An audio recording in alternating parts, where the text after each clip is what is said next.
Assalamualaikum warahmatullahi wabarakatuh. Kami kelompok 8 akan menjelaskan materi dari mata kuliah Landasan Pendidikan, yaitu tentang landasan psikologi komunikasi dalam pelaksanaan pendidikan.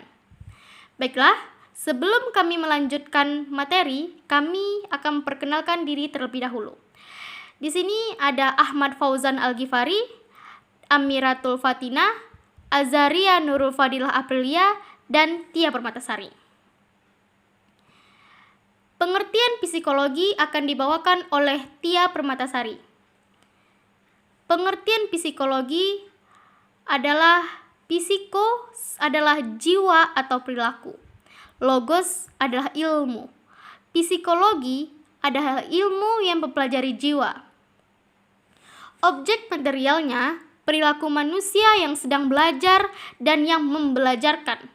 Objek formalnya, situasi pendidikan yang meliputi tujuan pendidikan, anak didik, pendidikan, metode pendidikan, materi, dan penilaian.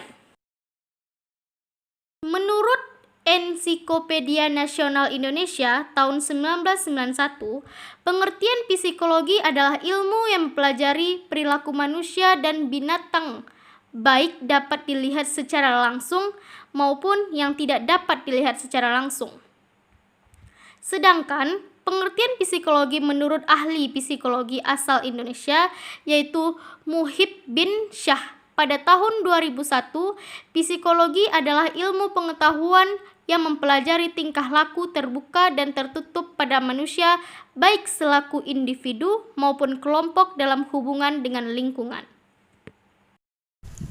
Baik teman-teman, di sini saya akan melanjutkan penjelasan dari teman saya. Sebelumnya, nama saya adalah Ahmad Fauzan Al-Ghifari. Baik, lanjut kita masuk ke gunaan psikologi pendidikan. Yang pertama, mencapai pendidikan yang efektif. Yang kedua, menumbuhkan pengertian yang tepat. Yang ketiga, menimbulkan rasa senang dalam belajar. Yang keempat, mempengaruhi sikap siswa. Baik, selanjutnya kegunaan praktis untuk guru. Yang pertama, merumuskan tujuan pembelajaran secara cepat. Yang kedua, memilih strategi atau metode pembelajaran yang sesuai.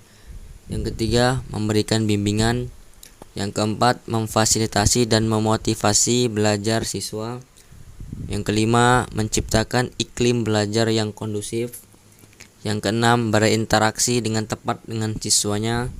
Dan yang terakhir, yang ketujuh, menilai hasil pembelajaran yang adil. Perkenalkan, nama saya Azaria Nurul Fadilah Aprilia. Saya akan menjelaskan mengenai psikologi anak dan pola pembelajarannya. Bisa disingkat dengan singkatan ini. Ya, A yang artinya aktif, N artinya nekat, A artinya aman, K kreatif, K yang satu lagi kompetitif, E emosional, C cerdas, I imitatif, dan L labil. Berikutnya yaitu cara menilai tipe belajar. Yang pertama, kita bisa amati perilaku anak. Yang kedua, lihat penampilannya. Dan yang ketiga, beri pertanyaan dan perhatikan jawabannya. Yang keempat, beri tugas, perhatikan tanggapan dan cara penyelesaiannya. Yang kelima, goda anak tersebut, perhatikan respon. 6.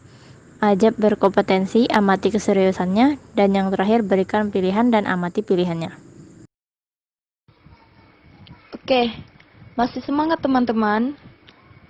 Saya Amiratul Fatina menyambung penjelasan yang berikutnya. Gaya belajar anak.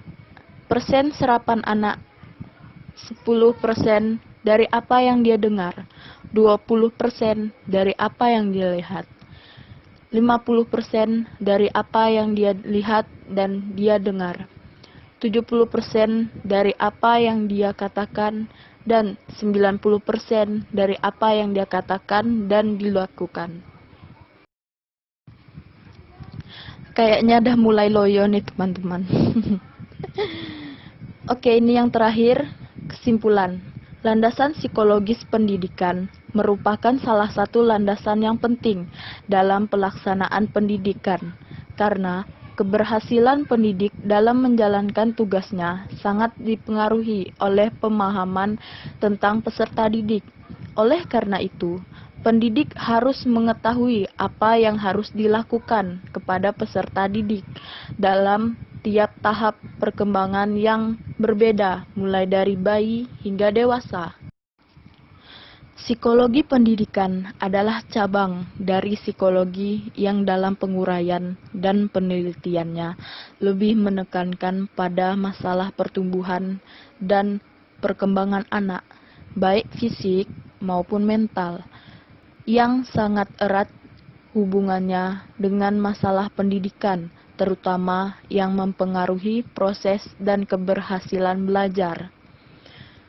Implikasi psikologi dalam pendidikan ini sebagian besar dalam bidang kurikulum, karena materi pembelajaran dan proses belajar mengajar itu harus sejalan dengan perkembangan cara belajar, cara peserta didik dan pendidik mengadakan kontak sosial dan kesiapan mereka belajar. Jangan lupa like, comment, and share video ini. Terima kasih. Assalamualaikum warahmatullahi wabarakatuh. Salam sukses usia muda.